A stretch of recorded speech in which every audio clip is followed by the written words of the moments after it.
Hello there and welcome to Tips and Tactics. In this episode we're going to be looking at a number of example key bindings you can use as a basis for your own.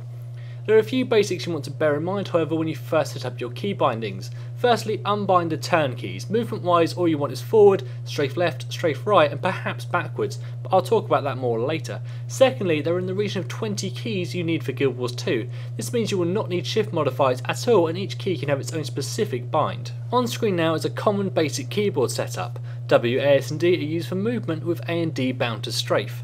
However, as you can see, it's far from easy to play with. Reaching over to the right hand side of the keyboard means taking your hands completely off the movement keys, which is something you should never be doing. Having the profession skills on F1 through 4 causes the same problem. In general, this is a very difficult default setup to try and use, which is why people tend to rebind their keys. Now this setup is far easier to play. As you can see, all the keys are in easy reach, but it's still very logical. Heal's quick to get to, as are all your utility skills, with maybe a slight stretch to get over to the T. Having quick access to all these skills is really important as you need to be able to access them at a moment's notice to really perform in Guild Wars 2. The next key setup we're going to look at allows even faster response times to all your skills, but is slightly more complex to get used to at first. Here you can see we've added a key for assist target, putting call target on your mouse middle button to complete the setup. We move the utility skills so they tuck in a little closer to W, A, S and D, making them easier to reach. The elite skill goes to C as it's a little less likely to be hit by accident, but it's still quickly accessible, and to fit in the professional abilities they'll move one to the left. This next setup is probably the most optimal to use in the current state of the game. Again, call target is on the middle mouse button. Back pedal here is removed to free up a key which is replaced with dodge. This means to dodge forwards you'd have to press D with your middle finger while holding down both the left and right mouse buttons. Utility skills here are in easy reach of the ring and index finger, as are the profession abilities. Many players swear by this or similar setups. It's fantastic for circle strafing, giving easy access to all the keys.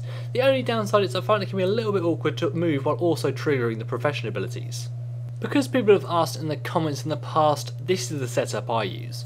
Dodge and weapon swap are on my mouse side buttons. I don't like reaching for the Z button, so I've unbound that completely, and X is bound to my elite so it's still hidden out the way but easily accessible if I need it.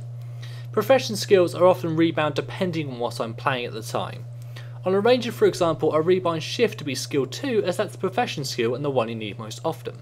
Many professions only have one button mechanic, so I generally use shift for this as I can control it with my little finger. This setup gives me a lot of movement control as I can always have at least 2 fingers on W, A, S and D.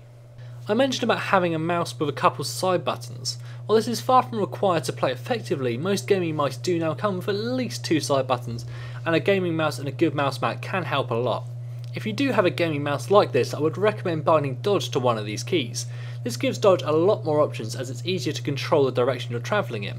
Binding your calling and assisting targets to the mouse can also feel very natural, however if you're hoping to play at the very top level I would avoid this as many competitions do not allow mice like this. So to close out the episode, I'd like to recommend to everyone to look into optimising your key bindings, but it's a personal thing so play what feels best to you. Don't give up at first when it feels awkward as it will become natural quite quickly. I hope you've enjoyed this episode and next week we're going to be kicking off our month of PvP roles, starting by looking at near point defence with a strategy analysis video on Monday. We're going to have more content throughout the week all revolving around near point defence, so don't forget to subscribe to check all that out. Thank you very much.